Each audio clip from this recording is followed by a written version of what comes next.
Hello students, this is Hital Bhandari from HR Institute of Studies. Today we are going to continue with the same chapter, that is chapter number 2, कुसुम नु कठन तप by Govardhan Ram Tripathi. ठीक है, last lecture में अपन ने कहाँ तक पढ़ा था कि काकी उसकी पीछे से देख रही थी उसको खिचड़ी बनाते हुए. अपन ने लास्ट लेक्चर तक इधर तक पढ़ा था. ठीक है, अब अपन क्या पढ़ेंगे आगे का, दैट इज જમની આ ચૂલામાંથી દેવતા ઘેર આ જાય છે ને ધુમાડો થાય છે તે भूंगड़ी वगैरह शू करवूँ. मतलब क्या, भूंगड़ी मतलब क्या होता है, यूजुअली स्ट्रॉ जैसी होती है. जो चूल्हा होता है कोयले से जो बना हुआ होता है, उसमें वुड डाला हुआ होता है, उससे जो गैस जलाया जाता है तो उसके अंदर स्ट्रॉ जैसी एक चीज़ आती है, उससे फूंक मारनी होती है ताकि आग बढ़ती रहे. अब आग कम हो रही है तो कुसुम क्या पूछ रही है, जमनी कौन है, जो मालन है, उसको क्या पूछ रही है कि अगर ये क्या बोलते हैं भूंगड़ी नहीं हो तो इसके अंदर वापस धुमाड़ा कैसे लाने का, सॉरी आग कैसे लाने की वापस. ठीक है, तो उसने बोला भूंगड़ी नहीं हो तो फूंक मारो. तो उन्होंने क्या बोला कि मिल जाएगी ना भूंगड़ी में, क्या प्रॉब्लम है. तो बोला अगर मैं जंगल जाऊँ और जंगल में भूंगड़ी नहीं मिली तो बोले हम मालन को भूंगड़ी मिल सकती है तो तुमको भूंगड़ी क्यों नहीं मिलेगी. तो उसने बोला अगर नहीं मिले तो क्या करना है. तो बोले अरे वो जो वास मतलब क्या होता है, बैम्बू. अरे जंगल में तो बैम्बू की चीज़ें होती ही है, उससे भूंगड़ी इजीली. बोला अगर बैम्बू भी नहीं मिले तो, और अगर बैम्बू कट करने का नहीं, बैम्बू तो चलो मिल जाए जंगल है, लेकिन अगर बैम्बू को कट करने का नहीं मिले तो क्या करेंगे. तो बोले, तो मालन ने क्या बोला, फिर मुझे नहीं पता क्या कर सकते. तो उसने कुसुम ने पूछा अच्छा फूक मारूँ तो हो जाएगा. बोले फूक मारे तो हमारे जैसे लोग हो तो हो भी जाए, लेकिन आप जैसे कोमल लोग अगर फूक मारे तो इनके फूक के कुछ फ़र्क भी नहीं पड़ेगा. और मेरा मतलब मालन का फूक मारा हुआ उस पर कोई असर भी नहीं, सॉरी मालन का फूक मारा हुआ उनको चलेगा नहीं, बिकॉज मालन छोटी कास्ट मानी जाती है और कुसुम बड़ी कास्ट. पहले ये सब कास्टिज्म बहुत होता था, तो बड़ी कास्ट वाले छोटी कास्ट वालों का दिया वो नहीं यूज़ करते थे, मतलब उनका जो फूक वूक मारा हुआ खाना वो लोग नहीं खाते थे. बोले मेरा फूक मारा हुआ खाना तुमको नहीं चलेगा. तो कुसुम ने बोला कि मैं फूक मार के देखती हूँ, मैं एक काम करती हूँ, हाथ को आगे, हथेली को आगे रखती हूँ और फिर फूक मारती हूँ. तो जैसे ही वो ऐसे करने गए तो तुरंत सब जो राख होती है, जो पहले वाला जो जलाया हुआ था उसकी जो राख होती है, उसका जो रिमेन्स होता है वो पूरा धुआं, मतलब पूरा राख उसके ऊपर हो गया. तो उसके मुँह पूरा वो जो ग्रेश ग्रेश होता है ना, जैसे उस टाइप का हो गया.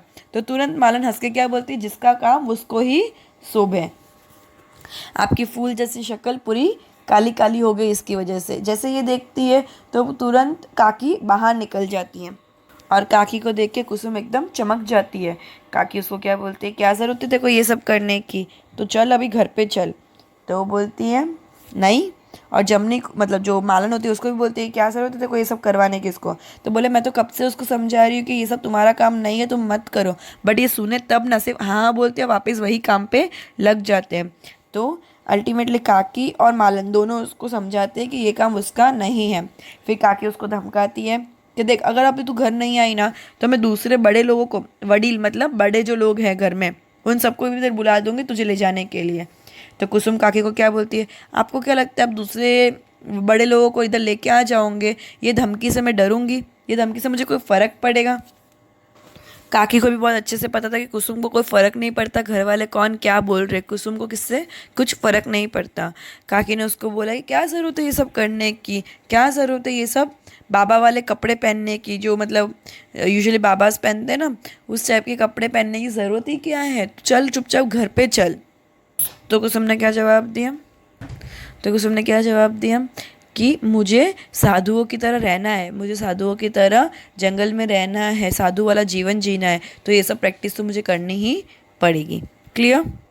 तो काकी उसको क्या बोलते हैं कि क्या ज़रूरत है ये सब साधु वाला जीवन जीने के लिए, तुम खुद ही पछताओगे फिर अल्टीमेटली, देख लेना इस सब चीज़ों की कोई रिक्वायरमेंट नहीं, चुपचाप चलो. बोलते अगर तुमको इतनी चीज़ें ना, तुमको खुद को ही रियलाइज़ होगा कि तुम जो कच्चा पका खाना खा रहे हो, जैसे पेट में तुमको दर्द होगा, कहाँ तो वो महल का मिष्ठान वाला खाना, मतलब मिठाइयों के साथ खाना खाना, और कहाँ ये आधी पकी हुई खिचड़ी. तुम अभी तो खाली फॉर्म में बोले, लेकिन बाद में तुमको इस चीज़ का अफसोस होगा. काकी बोली बस एक दिन रुक जा, एक ही दिन में तुझे पता चल जाए कितना फ़र्क पड़ता है, कितना ये सब अर्धे पके हुए खाने से पेट वेट दुखना आता है, सब कुछ एक ही दिन में तुझे रियलाइज़ हो जाएगा. तो कुसुम ने क्या जवाब दिया, काकी मैं तो 3 दिन से यही खिचड़ी खा रही हूँ. तो उसकी काकी उसको शॉक हो जाती है कि 3 दिन से ये वाली खिचड़ी खा रही है, मतलब ये लड़की पागल हो गई, क्यों ऐसा जीवन जी रही। तो उसको बार बार पूछने की कोशिश, तो बोलती है अरे आप भी टेस्ट करो ना। तो बोलते मुझे नहीं टेस्ट करना ये सब आधी बनी हुई खिचड़ी। तो बोले क्यों इतना मुंह बिगाड़ रहे हो, इसमें क्या हो गया, टेस्ट तो करो। तो बोले तू पागल हो गई है। पागल कौन बोलता है, काकी कुसुम को बोलती है तू पागल हो गई है। तो वो बताती है कि देखो कैसे सब कपड़े रोज धो के वो लगाती है वगैरह वगैरह, ठीक है। फिर वो उसको पूछती है काकी कि भाई तेरा बता तो सही रीज़न क्या है ये सब करने का। तो बोलती है कि आप किसी को नहीं बोलो तो मैं बोलूँ। तो बोलती है हाँ चल मैं किसी को नहीं बोलूँगी, उसको आश्वासन दिया मैं किसी को नहीं बोलूँगी, तू बता तो सही कि रीज़न क्या है। तो उसने बोला घर में इतने सारे रिश्ते आ रहे शादी के और मुझे उनसे नहीं करनी, इसलिए मुझे साधु जीवन जीना है, मुझे शादी ही नहीं करनी, ठीक है। तो बोले कि क्या हुआ। तो बोले कि एक बुद्धिधन भाई नाम का रिश्ता है, बुद्धिधन नाम का इंसान का रिश्ता आया।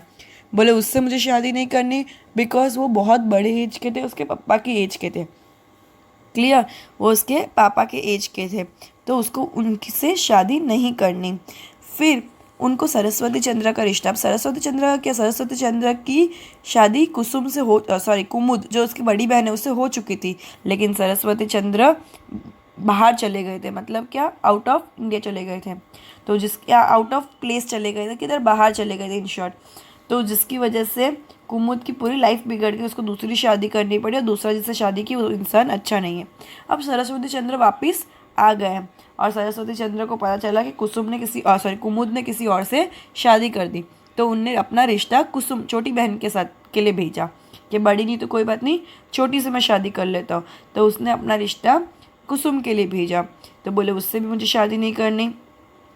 और चंद्रकांत करके एक इंसान है जिसकी ऑलरेडी एक बीवी है, लेकिन उसके भाइयों ने डिसाइड किया कि उसकी दूसरी शादी भी करवाई जाए। तो उनने भी अपने मतलब एक वाइफ तो ऑलरेडी है, दूसरी वाइफ की मांगने की है, तो उसके लिए भी मेरी ना है। तो उस काकी ने बोला चल दो रिश्ते तो समझी, जो इंसान बड़ा है उसका रिश्ता तो ना बोले मैं वो भी समझूँ, चंद्रकांत की दूसरी बीवी बनने का रिश्ता ना बोले मैं उसका भी समझूँ, पर सरस्वती चंद्र को तो ना क्यों बोल रही है। समझ आया, सरस्वती चंद्र को में क्या प्रॉब्लम है, उसको तो ना क्यों बोल रही है। तो काकी ने उसको जब फोर्स किया, ये बात पूछी कि चल तू बाकी सबका छोड़, बाकी सब तो ठीक रिश्ते नहीं थे, बट सरस्वती चंद्र को क्यों मना करे। जब फोर्स किया तो कुमुद ने क्या बोला कि क्या हो सकता है मैं उससे शादी कर लूँ एंड वो मेरी बड़ी बहन कुमुद की तरह मुझे भी छोड़ दे, घर छोड़ के निकल जाए। वो घर सरस्वती चंद्र घर छोड़ के चले गए थे। तो बोले इस तरह वापस अगर मैं भी शादी कर लूँ, वापस घर छोड़ के निकल जाए, घर छोड़ के चले जाए, तो फिर मैं क्या करूँगी। तो क्या फिर मैं भी कुमुद की तरह इस टाइप का जीवन जीऊँ। तो मुझे इसलिए शादी ही नहीं करनी, मुझे वो इनिशिएटिव ही नहीं देना है कि वापस मैं कुमुद की तरह बन जाऊँ और सरस्वती चंद्र को मौका दूँ कि वो मुझे भी छोड़ के निकल जाए। तो उसके काकी उसको बोलती कि नहीं पहले जैसा कुछ भी नहीं है, सरस्वती चंद्र अब सुधर गया है, पहले जैसा कुछ भी नहीं है। तो उसको बोलती है कि आपको कैसे पता पहले जैसा नहीं है, अगर हो गया तो काकी और उनके बीच में कन्वर्जेशन होता है।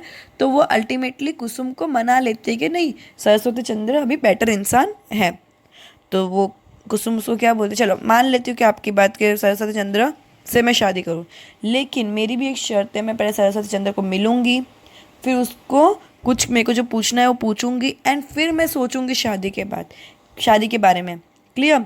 तो उनने क्या बोला काकी को, अच्छा आप बोल रहे हो तो मैं सरस्वती चंद्र को पहले मिलूंगी, उनसे मुझे जो भी पूछना है वो पूछूंगी एंड उसके बाद मैं शादी के लिए सोचूंगी। तो काकी को गुस्सा आ जाता है कि भाई तू इतना किस चीज़ का नाटक कर रही है, पढ़ लिख गई इसका मतलब ये है कि कुछ भी करेगी, शादी तो करनी होती है, अपने समाज में शादी की इम्पोर्टेंस होती है, शादी नहीं करे ये चीज़ पॉसिबल नहीं है। तो इस चीज़ इतनी होशियारी मत मार कोई चीज़ की फालतू में शादी तो करनी पड़ेगी, शादी के लिए कोई ऑप्शन नहीं है, और तू फालतू में इतना अपना एटीट्यूड मत दिखा। तो उसको कन्विंस करने की कोशिश करती, लेकिन अब गुस्से में करते बिकॉज उसको चलता है अब इतना कितना भाव खा रही तू, ठीक है ना, अब ये क्या नया नाटक लेके आई कि उसको मिलूंगी, क्वेश्चन पूछूंगी, फिर डिसाइड करूंगी करना है कि नहीं करना, ये सब नहीं चलेगा। तो उसकी काकी बोलती है अगर तू नहीं भी करेगी शादी तो क्या ये मारने वाला जीवन जी पाएगी पूरे टाइम, कैसे जिएगी इस टाइप की ज़िंदगी, ये पॉसिबल नहीं है। तो कुसुम उसको क्या बोलती है, कुसुम उसको हंस के क्या बोलती है, अरे उसकी टेंशन मत लो, मैंने तो पहले से सोच के रखा है। पहले उसको ऐसा बोलती है कि मेरे को पता है कि मेरे पिताजी कभी मुझे घर से निकालने नहीं वाला, लेकिन ये समाज जो है वो जीने नहीं देता, ये समाज टॉन्ट मारता है, ये समाज आगे जीने नहीं देता लड़की को घर में बिठा के रखा है, लड़की की शादी नहीं करवा रहे। जिस दिन ये सब शुरू हुआ उस दिन मैं घर से निकल जाऊंगी और मालन वाला जीवन जीऊँगी। लेकिन अब कैसे जीना है, उस जीने के लिए भी कुछ पैसे चाहिए, ये सब का कैलकुलेशन मैंने ऑलरेडी करके रखा है। वो फिर काकी को एक्सप्लेन करती है कि अगर मेरी शादी होती तो भी मेरे पिताजी मुझे दहेज तो देते। और ये मालन के जीवन जीने के लिए कितना लगता है, ये मालन को, जो अपने घर की मालन है, उसको 2 रुपये महीने का खर्चा लगता है। 2 रुपये में उसका पूरा महीना निकल जाता है, 2 रुपये में उसका पूरा महीना निकल जाता है। तो क्या बोला, अगर 2 रुपये में पूरा महीना निकलता है मतलब साल भर का 24 रुपये। और अगर पापा मुझे 600 रुपये भी रुपए दे देंगे ब्याज, जो दहेज में देने वाले तो 600 रुपये भी अगर मैं घर छोड़ूँ मुझे दे दे, तो 600 रुपये का अगर मैं ब्याज पे रखूँ तो मुझे आराम से साल का 24 रुपया और महीने का 2 रुपया तो आराम से मिल जाएगा। तो वो उसको कन्विंस करती कि मैंने सब कैलकुलेशन करके रखा, आप टेंशन मत लो, मेरा जीवन तो निकल जाएगा। उसने क्या बोला, जब तक मैं घर पे रह सकूँ तब तक तो रहूँगी, बट जिस दिन समाज वालों ने मुझे कुछ बोला तो मैं पापा से वो दहेज के 600 रुपये लेके निकल जाऊँगी। उसको शादी करनी ही नहीं थी। तो काकी एकदम शॉक होती है कि इतनी छोटी एज में लड़की ने कितना कुछ सोच के रखा है, इतनी छोटी सी एज में लड़की ने कितना कुछ सोच के रखा है। तो काकी एकदम शॉक हो जाते हैं। काकी उसको बोलते, भाई तूने इतना सब एक साथ सोच के रख दिया। तो बोले, हाँ मैं किसी के ऊपर बोझ बन के रहना नहीं चाहती, मैं जब तक रह पाऊँ तब तक रहूँगी, उसके बाद मैं अकेले ही रहूँगी, मालन जीवन जीऊँगी, मीरा भाई की तरह रहूँगी। तो काकी उसको क्या समझाती है, अगर तुमने पढ़ लिख के ये कदम उठाया, अगर तुमने पढ़ लिख के ये कदम उठाया तो ये चीज़ की समाज पे बहुत गलत असर पड़ेगी। कोई बाप अपनी बेटी को पढ़ाना प्रेफर नहीं करेगा, सबको ऐसा लगेगा अगर पढ़ा दिया तो बच्ची कुसुम की तरह निकल जाएगी शादी किए बिना ही। तो वो क्या प्रेफर करती है कि पढ़ाना लिखाना समाज के लिए गलत चीज़ हो जाएगी, कोई भी पापा अपने बेटी को नहीं पढ़ाएगा। मन में काकी को पता तो होता है कि जो सुंदर कर रही है वो जो कुसुम कर रही है वो एकदम सही कर रही है, बिकॉज कुमुद की जो स्थिति है आज शादी करके वो एकदम ख़राब है। तो जो कुसुम कर रही है वो सही कर रही है, लेकिन कुसुम को उस चीज़ का बढ़ावा नहीं देना चाहती थी। एंड पता था कि ये जो समाज है वो शादी नहीं करने वाली लड़कियों को कैसे ट्रीट करते हैं। तो उसको ऐसा था कि कुसुम कैसे भी करके शादी कर ले। वो चाहती थी कुसुम खुश रहे, लेकिन कुसुम शादी करके खुश रहे, बिना शादी के नहीं। ठीक है, उनको कहीं ना कहीं पता था कि उसका कैलकुलेशन सही जा रहा है, उसको शादी नहीं करनी वो भी सही है, क्योंकि कुमुद का एक बहुत बड़ा एग्जाम्पल मिल चुका था कुसुम के लाइफ में।